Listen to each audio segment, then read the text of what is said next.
Welcome to Managing Love Intelligently. I'm Jason. And I'm Stephen Ng, here to celebrate Jason's birthday. Yes, today is my birthday. This episode will be coming out a little later than my birthday, so it would have passed, but today is my birthday. I'm 41 years old. Whoa. So I'm halfway to the end. So young. Yeah, so young. Gosh. So yeah, thank you for that. And it's good to be here with you, Steve. And today's episode is titled, Do People Want Healthy Relationships? That's a great question to ask. Thanks. And I thought of this. Yeah, where did you dig that up? Because I sometimes question if people want healthy relationships, because it seems like a lot of people like to remain locked inside the stories that they're telling themselves for the rest of their lives. And these stories, I think, contain like the irrational beliefs that we talk about, such as relationships are hard work, or the sex gets boring over time, drama is part of the package, and like so on. So right. I feel like most people take these as part of the relationship package. But from what I've been learning from talking with you is that it doesn't have to be that way. No, not at all. But the question is really well posed, because I think it does have a lot to do. The answer has a lot to do with people's history, and I'm looking forward to getting into this. Cool. And before we kick off the conversation, if you have a question for Steve, visit stephening.com and fill out the contact form. At the end of each episode, Steve will answer a listener question, so stay tuned for that. And if you enjoy the podcast, please share it with your friends and family, subscribe, and leave a review. Reviews are great. Even like giving it a star is helpful. So And fan mail is always appreciated. We got some fan mail that was really very touching. So keep those cards and letters coming in. Yeah. And even if you say great job, that's helpful too. You don't have to write an amazing review or amazing thing. Just if it helps you in some way, just let us know. It keeps us motivated and definitely helps the algorithm for the reviews and all that. For as far as the podcasts go, we're trying to get up there at number one on relationships. Well, then, and the reason is, in this day and age, Jason and I haven't talked about this, but in this day and age of AI development and looking at robots taking over the entire workforce in the next few years, the question is, if I'm not defining myself through my work, then what defines me as a person, as a human being? And for me, the answer is now and has been for the last many years that I think as human beings, our job is to help other humans become more human. And that requires teaching and encouragement and nurturing. And I think if we could all do that, instead of the way we've been handling it the last few thousand years, with really giving only partial attention to the rearing of our children.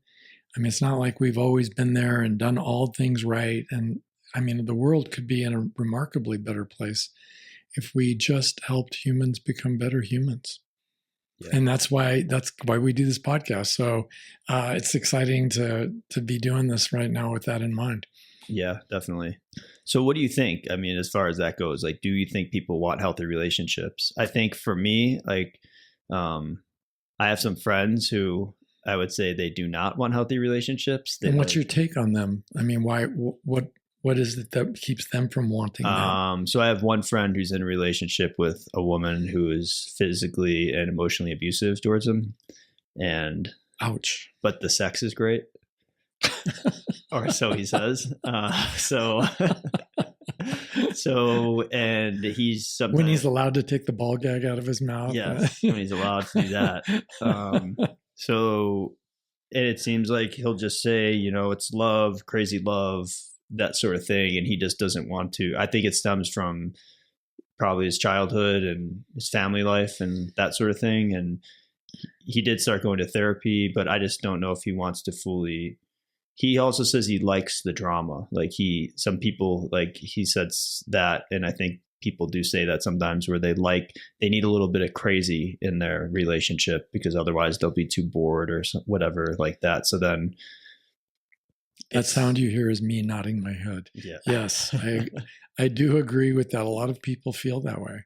And then, and I think it does go back to the childhood, but I think if I could just weigh in with a tiny little piece of it, I think a lot of it has to do, frankly, with widespread relational ignorance Mm-hmm. or a low emotional intelligence, in the sense that so many of us, and I include myself in this at an earlier age, but so many of us really don't know what's on the menu of life. We don't even dream of, for example, a relationship that is abuse free. And I never knew that was a thing. It just always seemed to me. Sometimes people argue, or sometimes people, have bad times. And within under that umbrella, I would include yelling, screaming, name calling, put downs. Mm-hmm. And then if somebody did something very controlling that didn't include yelling and screaming or some other high drama, then I just said, oh, well, they're really hard to deal with, or sometimes he or she can be hard to be with. And I didn't have anything more definite than that through my teens and my 20s. And then in my 30s, I started figuring this out and realizing, no, it's a really specific behavior pattern that is self-defeating, and it is definitely related to ethics, what we believe is right and wrong. And under the ethos of the abuse-free lifestyle, there are people who hear me talk about that who just shake their heads in dismay and walk away because they know that sounds incredibly boring. Mm-hmm. And yet I can say for those of us who are on the other side of that journey, it's not boring at all. It's actually endlessly interesting and intriguing, because when we feel safe, all of us from babies on up through the lifespan, when we feel safe, we are more willing to explore the world around us. And for adults, that includes exploring intimacy. And by intimacy, as most of our regular listeners know, we mean the ability to safely share our lives with one another. So sharing our lives with one another in a safe way precludes all of that abuse nonsense. And then as we're getting deeper and deeper into knowing one another, it's ever more enriched and gratifying and endlessly fascinating. So when you hear people say, well, after a while the sex gets boring, or after a while, it's Mm-hmm. you've been with the same person for so many years, it's just, Yeah. the new car smell, rubs off, and it's just not that interesting anymore. How could anybody stay married for decades on end? But I can see clearly that when it's abuse free and you have two people who are evolving each in their own journey and they're sharing their lives simultaneously with one another, it's pretty interesting. And I'm not going to say that, and they will be together forever, because I think there's some other variables there, right? That Mm-hmm. people can pick up other habits, or they can pick up even a different agenda for their life where they want to go. But for me, I can say that emotional ignorance, where I didn't realize how wonderful it could be. Mm-hmm. I think there are a lot of people like me who never dreamed anything could be so nice, where somebody's always kind to me. Mm-hmm. In a relationship, you're talking about. Yeah. No, well, I pay for that, but yes, in a relationship, that's what I'm talking about. Yeah. Of course. And, I think that if you've never experienced that, and if you grew up like most of us in very dysfunctional families, it's really wonderful, but also very disorienting, because at least I found myself always waiting for the other shoe to drop. Surely this can't go on forever. This is when you were dating your current wife, Sharon, or you were just waiting that you're like, well, sooner or later she's going to have it. How can it stay this wonderful, like indefinitely? And it just, after a while, I found myself breathing again and realizing, okay, this is the new normal. This is what it is. And I don't really think it's dependent on her or me. I hope people listening to this are way past that whole soulmate nonsense, because there are many, many wonderful human beings on this planet with whom we could share our lives. And many of those wonderful people who would be mutually attracted to us, right? Mm-hmm.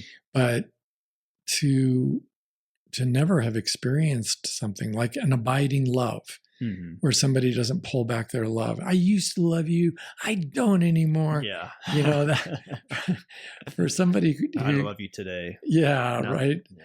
I just don't ask me because I don't love you today. So I think that's remarkable. So we've got a lot of things going on. There are people, and then to complicate the answer to your question, there are people who yearn for just what I'm talking about, a stable, loving, kind, abuse-free relationship. But they can't imagine life without their alcohol or without their drugs, or they don't understand how their habits, whether it's drugs or alcohol or anything else, how their habits are influencing the patterns of behavior in their relationship. And I think that too makes it really hard for them. It makes it hard for me to believe them saying, well, I want that. But I think they're right. I think they do want a wonderful, intimate relationship. But they have ambivalent feelings about that because they also want these other things that ensure the destruction of any kind of sane, wonderful relationship. So it's complicated. It is. And I'm always, a little scared of that because I don't want to say it's so complicated and then leave people hanging like, way too complicated for the average person to understand. Only we superior beings have it all figured out. No, I think it's only complicated in the sense that there's not just one answer for all humans, and that things are complicated because human psychology is complicated. Our lives are complicated. We have so many amazing variables, some not so amazing, right? In our upbringing. And when we are trying to form a life with another person, we effectively square all those variables because now she's got her variables, I've got my variables, and how do you make sense of all that? And it's a team effort at that point, and a lot of people aren't ready to be in a team. I don't think I was when I met my current wife, to tell you the truth. You weren't ready to be in a team? No, I was. She helped me understand Get there. that, she helped me get there because I had never met somebody who really wanted to have an abuse-free relationship with me and who was committed to doing so. And part of that was I had this habit. Again, people who've listened to me talk before will know when I was a young man, I had that knight in shining armor complex where I was always defining myself by how much I could help people. And to meet a woman who was every bit as competent, if not more competent than I, was really quite disorienting. Yeah. Because my North Star of how I would orient my life and my behavior was gone. And now we were just down to the bare bones of my sharing my life with her and then waiting for her to share her life with me. And I wasn't used to being partners with anybody. And I think it was a very wonderful, dawning kind of realization that, oh my gosh, we're actually doing this partnership thing. Yeah. It's fantastic. And it was far more wonderful, again, than I ever could have imagined. Would you say that the number one thing then for if people did want to have a healthy relationship would be to start with the abuse-free life? Because even if you had an abuse-free life and there were some alcohol issues or something else, it would still be.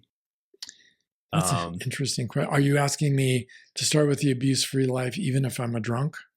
Yeah. Like even if I feel like the abuse-free life would be if someone's like, well, how do I have a healthy relationship? It's like, start there. Start at the abuse-free life and see if you can maintain that. But boy, I would love to write this prescription. I haven't really thought about it.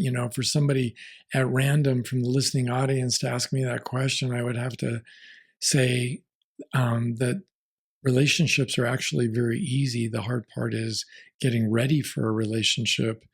And I think it starts with the single person who's living alone. I think in England, they're called singletons.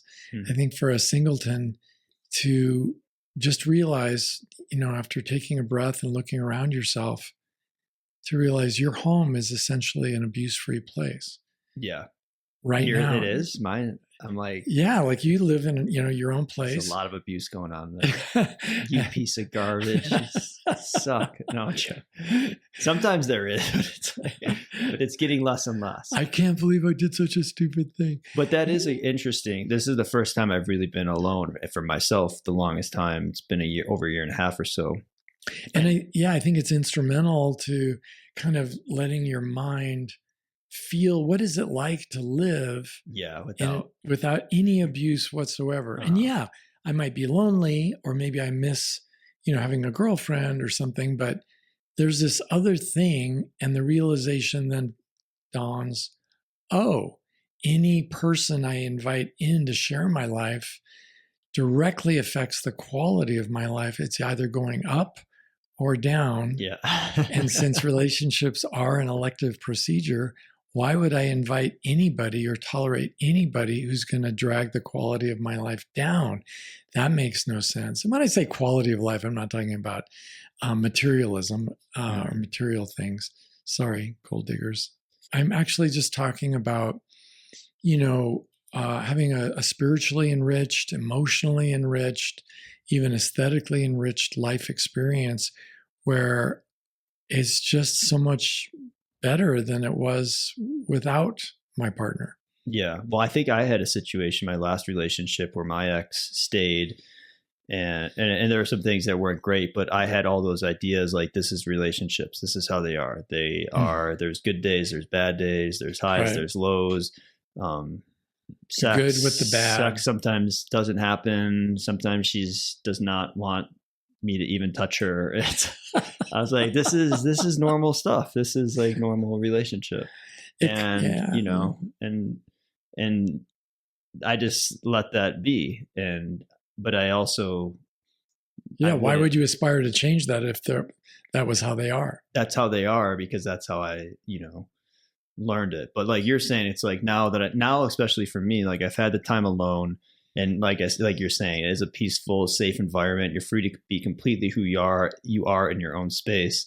So then now it's like, why would I invite somebody in and then that goes down? So I know now more than I did back then. So right. So I think for all of us growing up in America, at least, it's just shocking to realize how wonderful it can be when we had such low expectations. Yeah.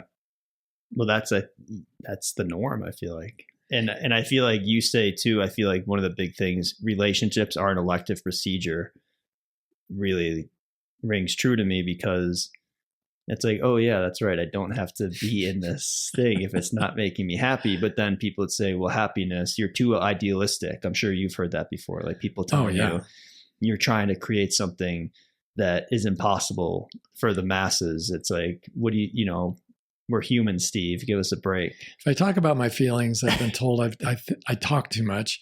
If I talk about my thoughts, I've been told I think too much. In different relationships, but I'm sure that life and relationships go much better with thinking. And I know that relationships go much better with two people telling each other the truth about what's going on in their lives. Mm-hmm. So, and really in these modern times, we don't need a partner to pull the plow for us because we have machines that will do that.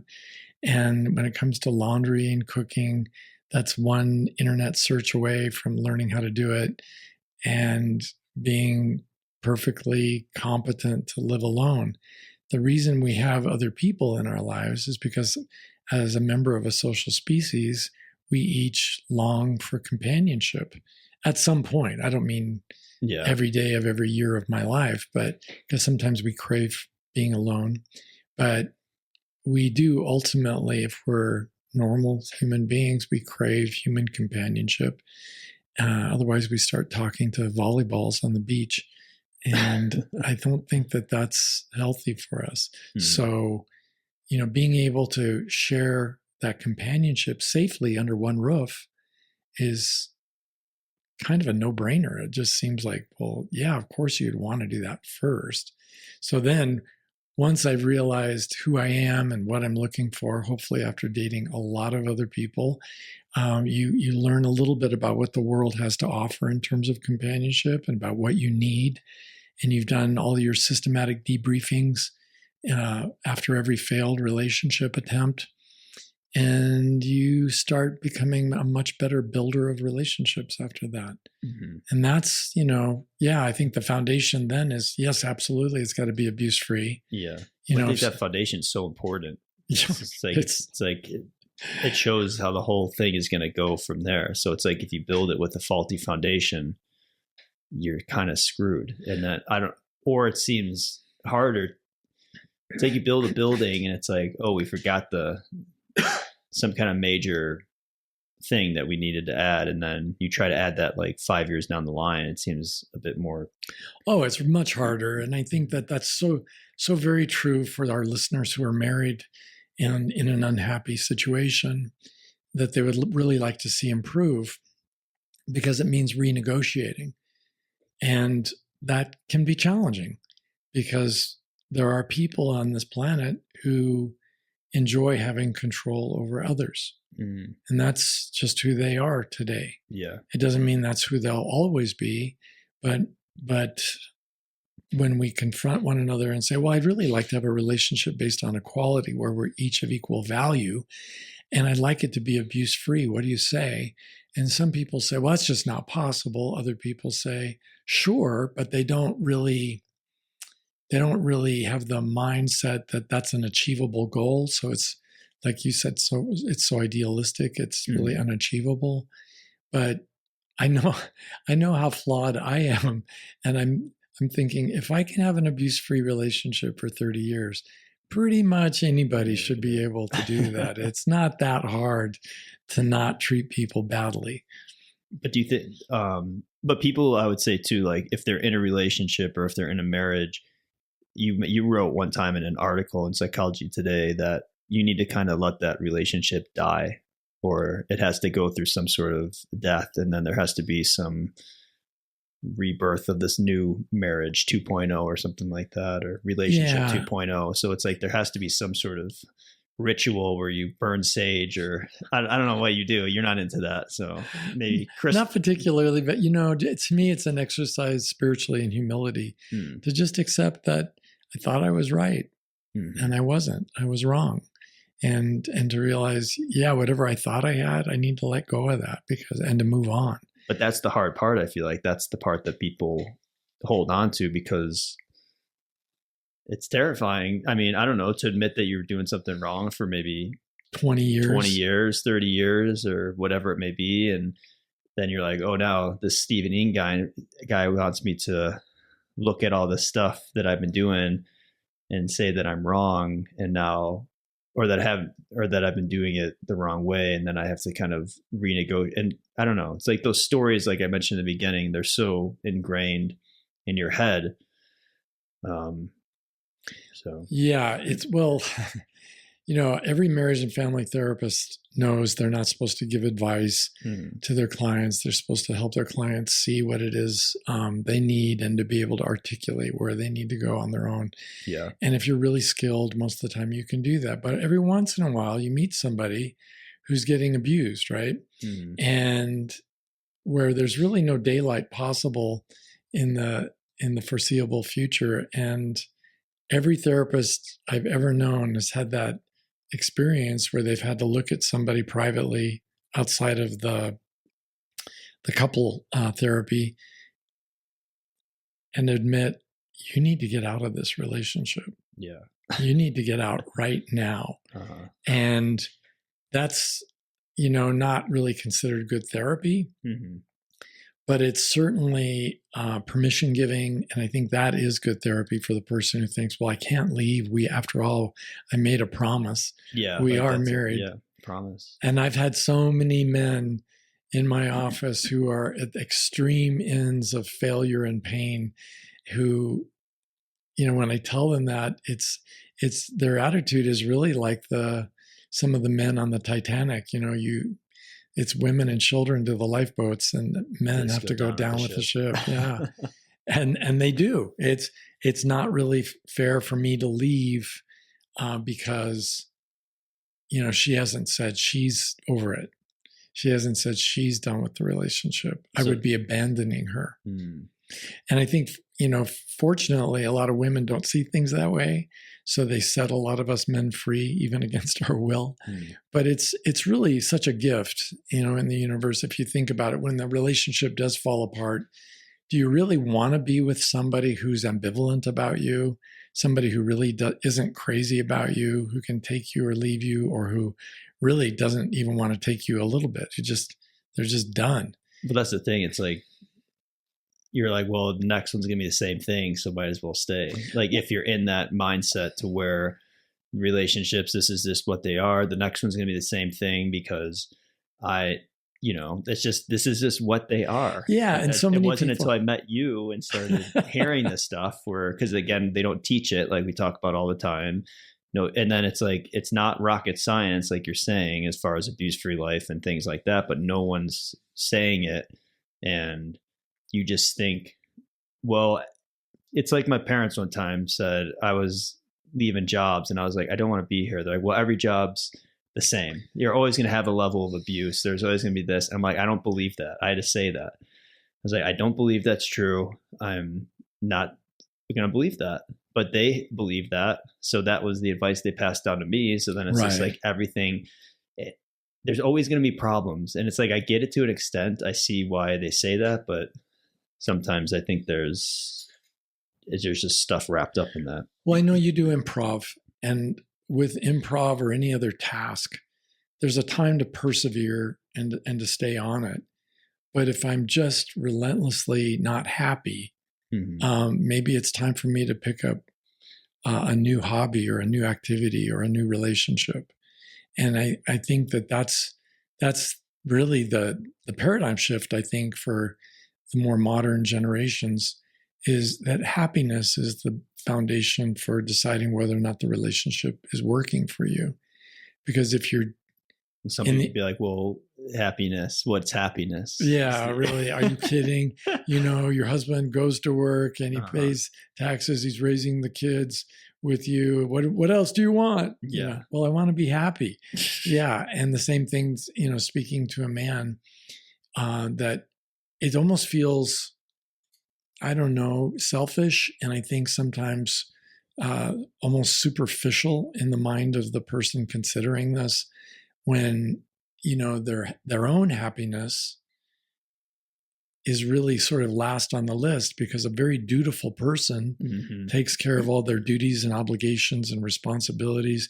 They're checking all these boxes, and they're expecting some sort of a payday at the end of all that. That if I'm a good person and I do right and I treat people right, then I'm going to have happiness. No, it doesn't really work that way. Yeah. So, because you could simply have made a mistake 5 or 10 or 15 years ago and be with the wrong person. And that's why I think when you realize that, it's time to, cut your losses. There's a professor in Texas, I think at the University of Austin, or at Austin, I should say, University of Texas at Austin, his name is David Buss. And he says that we are the descendants. This is a quote that just made so much sense to me years ago. We are the descendants of those who knew when to cut their losses. And that was in his book, The Evolution of Desire, which I still would recommend to anybody curious about evolutionary psychology. But to think about it, to know, nobody is going to do this for me. It's not like the other person is responsible for watching over my happiness. That's my job. My parents are not going to come in and tell me. And, speaking of that, parents, that is, I've had so many clients who just can't see their way clear to walk. And they'll bring up one feeble excuse after another why they should stay. And I always look at them and I say, well, if you had a child who was, 25. Yeah, I like this one. And he was in the same relationship you're in, would you advise him to stay? Yeah. And they 100% of the time, they all say, no, I wouldn't. Yeah. And their shoulders slump. And then they realize, oh, then why am I advising myself to stay? That's kind of crazy. Yes, it is. What are they mostly doing it for though? Like, what's the main central? They have all kinds of reasons. Like, literally, I've had men say to me, well, I made a promise. And yeah. I've had women and men say, well, we were married in the church and I really feel like God wants us to stay together. Spiritual. This is the spirit leading us through this. Yeah. Our religion forbids divorce. Mm-hmm. And I've had other people who say, well, it's for the kids. Mm-hmm. But that's like one of the most feeble arguments of all, because teaching the kids to stay in a horrible relationship. I say horrible because of my standards, but what if it's merely unhappy? Mm-hmm.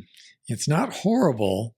It's just not happy. Yeah. Would you want your kids to stay in that relationship? And of course, the answer is always no. Mm-hmm. So what are you doing?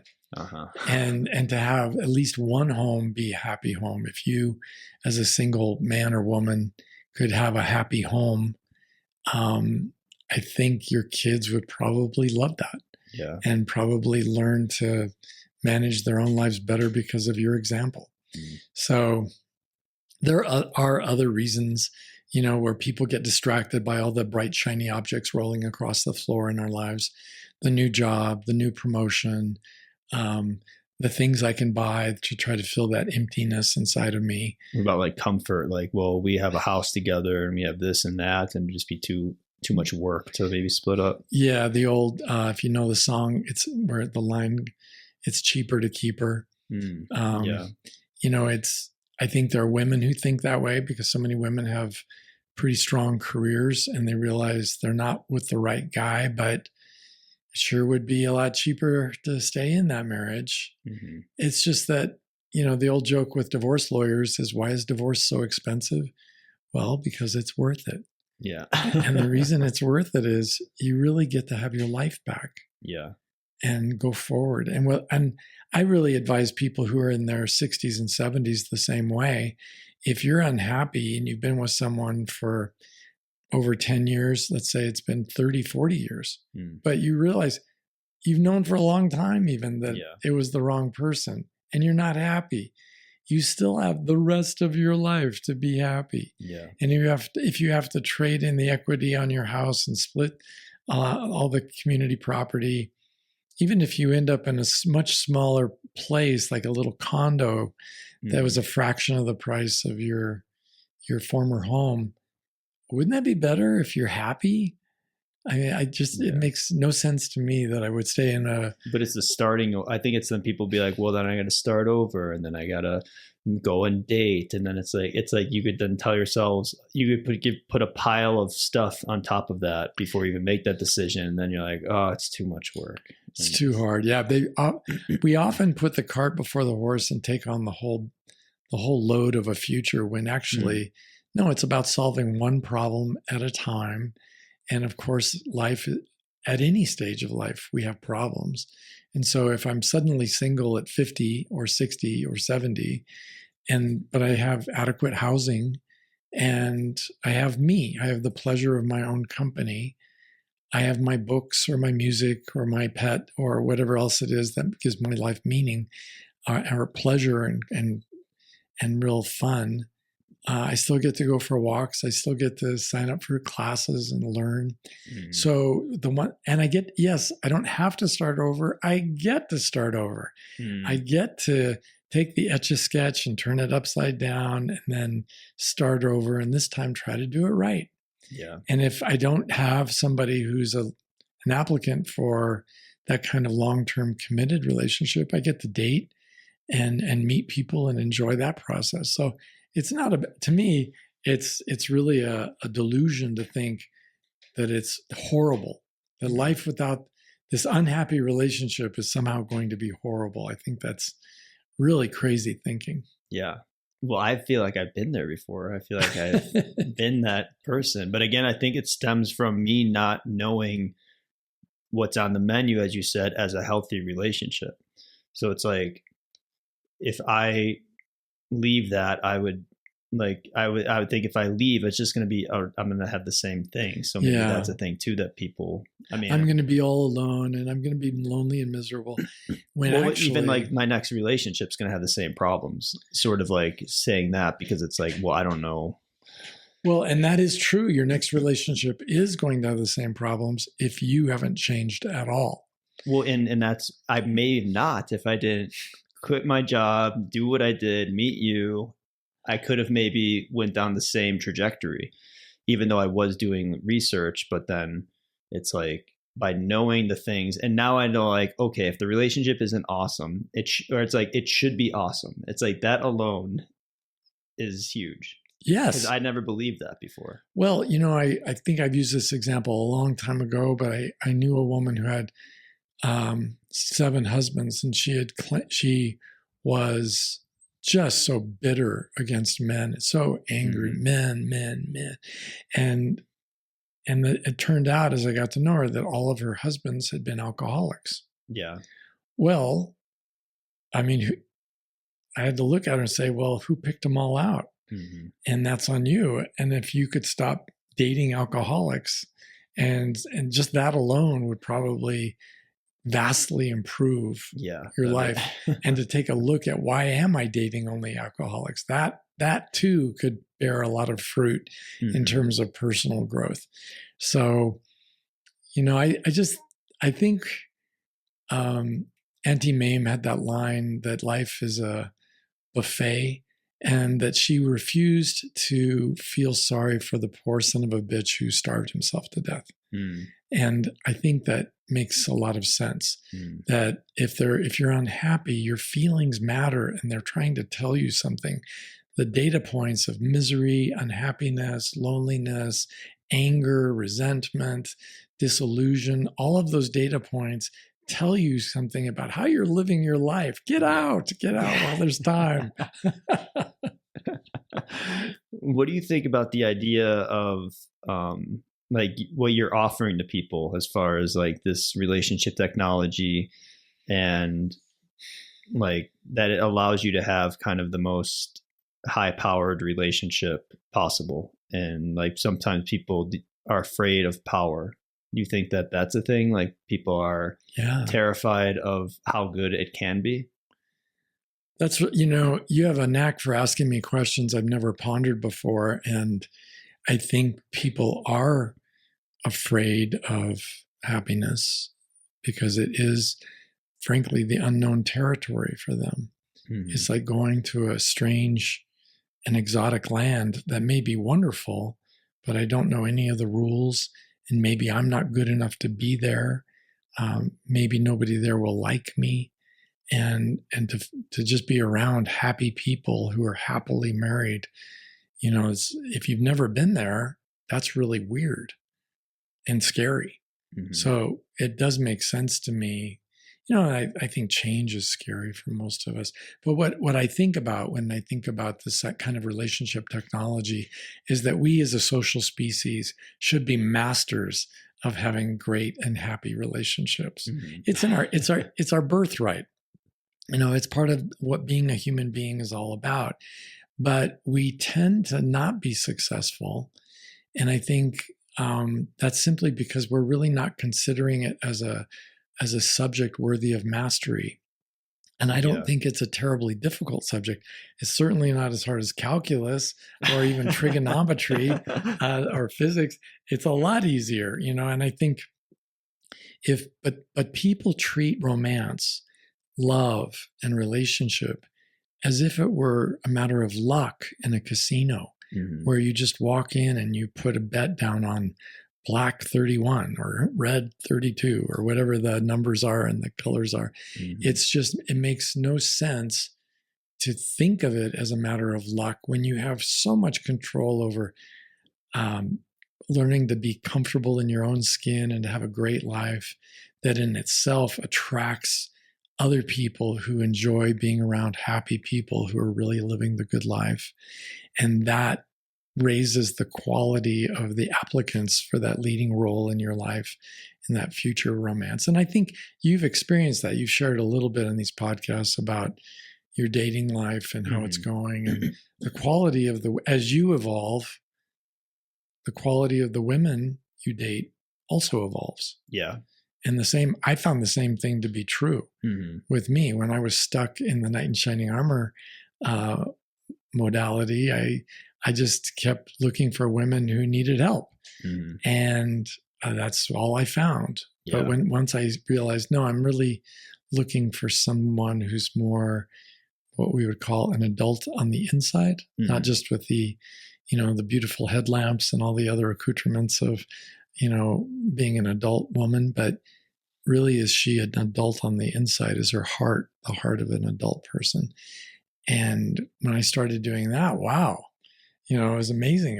Where have all these amazing women been Mm-hmm. in my life? And now that I see them, I can tell anybody. I tell my male clients this all the time because they often are very disillusioned and even I would say profoundly pessimistic about ever meeting a woman who could ever be a partner in their life. And for me, it's just you don't have eyes to see it unless you're open to women being that way. Mm-hmm. And a lot of guys just aren't because they're still trying to rescue. So or they don't even want to see it. They're stuck in that thing where I have to rescue the woman. Yeah, and I don't think it's not that they don't want to see it, is they just don't believe it exists. They bought into so much sexism, mm-hmm. and sexism, of course, can occur in either gender. But I think in this sense, it's so many men get really disillusioned and don't want to have anything to do with women. Mm-hmm. And it's really, they obviously have a lot of irrational beliefs inside of them. And any woman who meets a guy like that, I think you really need to, play the long game with that, because if he's not going to evolve into somebody who sees you as the adult you are, you'd be better off moving on and either being alone or finding someone else. But those guys they don't know what's on the menu. Mm-hmm. And when you start seeing those women, suddenly they're everywhere. Yeah. They are everywhere around us. And the world is full of amazing women who are goal-oriented, who have lives, who are loving and kind and want to share their lives with the right guy. Mm-hmm. But if you can't see them, it seems like they don't exist. And in order to see them, you have to do that inner work to drop these stories and know that and open up the possibility that this is actually possible. Yeah. Yeah. It's impossible. See, that's why I say the hard work is getting me ready to be in a relationship. Yeah. Once I'm ready and I meet someone else who's ready, well, then it's really fairly elementary. Yeah. At that point. That's what it seems to be. And that's what's cool about you, because you've put it to the test for 30 years, which is one thing I was talking with your wife Sharon about. And I think that's one thing a lot of people don't have. Like even some therapists who are talking about this now, about similar things, they haven't actually done it for the length of time that you and Sharon have done it. Yeah. And it's like 30 years, 30 going on 31 now, a few months. 31 years of real happiness, not just being together. Being together is, well, I guess my grandparents did something right. They were married for 55 years. Yeah. Well, yeah, that's a really lousy metric. Just how long were you together? Mm-hmm. Because I know too many couples who've been together way past the due date. Yeah. They should have turned that thing in for a refund a long time ago. Yeah. And like you said too, I had a little, taste of it with dating here and there, and it was like it just kept getting better and better. Like it wasn't like some people are like, oh, the first 3 months are like crack cocaine or something, or they're like but then I'm like, I feel like if you do it the way that you're teaching it through the technology and building the intimacy and having the abuse-free life, you just get more, the crack gets better, and it becomes an infinite supply. It's and infinitely addicting, really. Yeah. It's like, it's weird because I at this stage, I just can't even imagine the idea of ever leaving Sharon for any reason, because it's so consistently wonderful. Mm-hmm. But if suddenly we were to be separated through, let's say, death, she is also, unlike an addiction, knowing her has really filled a vast reservoir of what was formerly neediness and is now contentment. And I don't know that I would say stay single the rest of my life, even at my age, but I know I wouldn't be desperately seeking a new partner. Yeah. Well, it seems like it's the reverse a lot of times. I feel like a lot of relationships now, I mean, without any guidance or anything, they start off hot and heavy. And that's like, the whole 120 days of narcissistic love kind of, you're just see everything that you love about yourself and the other person, and same to you. And you're just essentially having sex with yourself. Essentially. Yeah. It's as weird as that sounds. That's essentially true. And sex also represents that titillating facade or mirage of acceptance, affirmation, and approval, because you can't have sex with someone without conveying a bit of that. Yeah. What I call vitamin A. So I'm getting all of that for a minute. And when you're so needy and lonely, it just feels wonderful. Yeah. To be with someone like that. But then sometimes it's like for that 4 months hits and then starts like tapering off. And then what I would do is like, well, that's just normal. Like that's the normal thing that's the trajectory now. It just tapers off. It gets normal, it gets stale. It has highs and lows, blah, blah, blah. But then it's like your stuff kind of flips that around. I don't know if you go like super hot and heavy the first 3 months. I would try to go slow. But it's the slowness, and the slowness then builds and gradually builds. And then it just gets infinitely better as time goes on. Well, and my story, you might have forgotten the timeline, but I met Sharon on the telephone. Yeah. And we talked for hundreds of hours because she was over 1,000 miles away from me. And the idea of, in my case, there was not even the hope of doing something hot and heavy early on. We were just two people. She was in business. She had approached me with a business call. I was responding like a typical customer. And then we gradually got to know each other. And we realized we really are attracted to each other. In fact, we're in love. Could this ever work? Never having laid eyes on each other. It's to this day sort of astounding. But you saw like to a me. picture of her or something, right? I don't remember that, but right. She never saw a picture of me. There was no internet for her to look at a picture of Steve Ng, and fortunately, and I think. And I've already learned to. I hope everybody out there has learned to distrust pictures anyway. Because I've had men say, "Well, she sent me a picture, and then when I met her, she looked nothing like the picture." And she explained, "Well, it was my cousin because she takes such better photographs." It's like, what? You sent me your picture, but it was your cousin's because you think she takes better photographs? Well, yeah. Well, that's not right. So, or a picture from 20 years earlier or something like that. Yeah. So we had a very slow getting to know each other period, and that was perfectly fine. And then when we finally did meet, we dated for a year long distance. And after that long distance year, we dated locally for a year. Yeah. And did not live together. And it was only after all of that we eventually decided we could live together. And the foundation for that is forgetting about the neediness for a minute. If it's going really well and the two of you are really happy, why would you want to rush that and get that phase done with if it's so great? And it was great. It was really great. Being invited over to her house for dinner, or inviting her over to my house for dinner. It was great going on dates. It was great introducing each other to friends. And if we had moved in with each other, I think we would have lost all of those memories. Yeah. So I think going slow is, like, I have to say, what's the rush? Yeah. It's ingrained in my head now. Yeah. Except the profound neediness.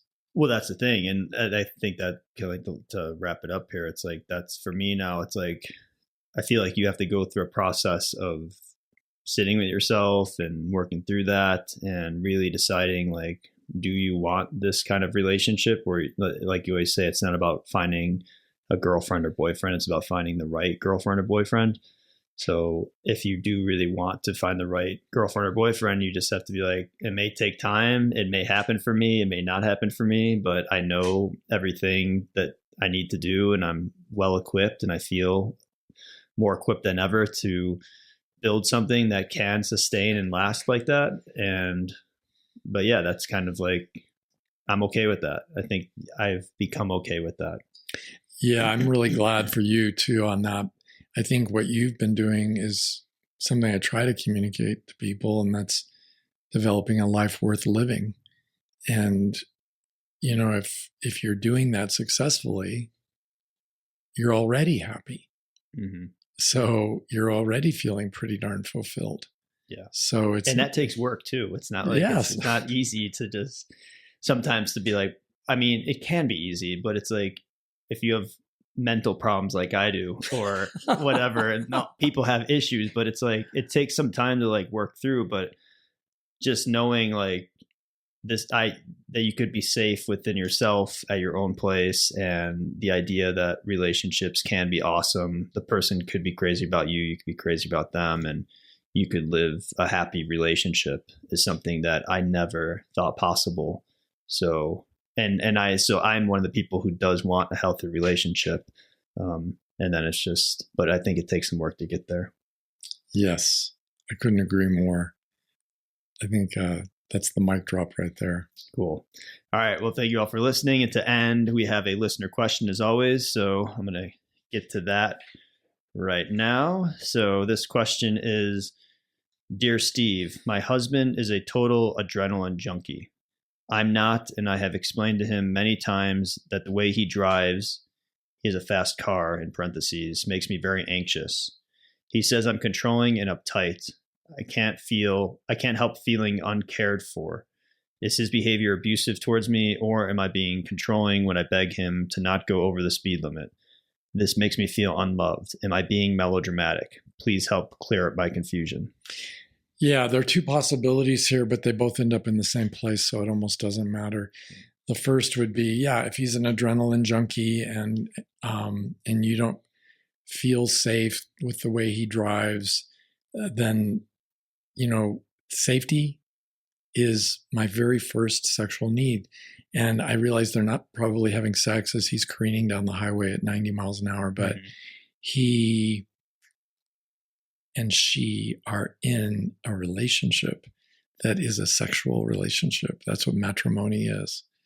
And so if she's not feeling safe in that relationship, then they've skipped like the foundation of what it is to be in a good relationship, because we all have to be in a safe relationship before we can be in a good one. Now, I know that a lot of people are going to be saying, well, that's not sexual. Well, yeah, it really is, because you're a couple. Whether it's in the bedroom or the living room, or it's in your car on the freeway, you should be comfortably feeling safe as long as it's within the power and the control of the two of you. And he's not respecting her as an equal in that. Mm-hmm. And as far as, you know, any of the other stuff, her being controlling, I think that's some gaslighting going on, but she's not being specific with him. And I would encourage her to say, yeah, but I don't feel safe. I'm not driving with you anymore. Yeah. And that's a volatile thing to share with somebody, because it's pretty profound. And it also reflects, hey, I'm with somebody who really doesn't care if I feel safe or not. Mm-hmm. It's not even a question of, am I safe, but do I feel safe? And to know that I'm miserable, but it's more important that he has his fun. Mm-hmm. That's, and then for him to turn it around and accuse her of being controlling, that whole business of the controlling thing and the gaslighting, to me, leads me to the same place as not feeling safe. This is a relationship where I'm sorry to say to her, yeah, you thought you had the right person, but you were wrong. Yeah. Your interview needed a little more depth to it, because if you didn't check to see that you would be respected and valued and, treated as a cherished partner, then you made a mistake marrying this person. Mm. That's a big deal. That's a lot to say. Yeah. Then the question becomes, do you want a healthy relationship? Yeah. And for me, I don't mind dying because I don't have much of a fear of death, but I do have a fear. I do have a fear of dying stupidly. For failing to in a sports car going 90 down the or forgetting to wear your seatbelt or something dumb like that. I mean, that's just silly. Or not getting a vaccination that was readily available when people around you are dying from a disease like measles or the flu or COVID or anything else. If you can get a vaccine, it's a no-brainer. So. Will there be controversy on that one? Yeah, I know. They'll probably. It's so strange, the world that I find myself living in. But with her, she's confronting a reality that's really rather daunting and somewhat intimidating, because it's not just about his driving too fast. It's about the whole relationship. Yeah. She got into the relationship too fast. She was speeding before he ever started. Wow. That was a pretty amazing wrap up there. Oh man. Well, I'm gonna have to pump the brakes on that one and call it a show right there. So yeah, thanks for talking about that. That was really a good conversation. It's something I ponder sometimes, like with myself and other people, like, do they want healthy relationships? And I think we all do deep down, but I think it's just something that takes some work and some really inner reflection. Absolutely. So, all right. Thank you all for listening, and we'll see you all next week.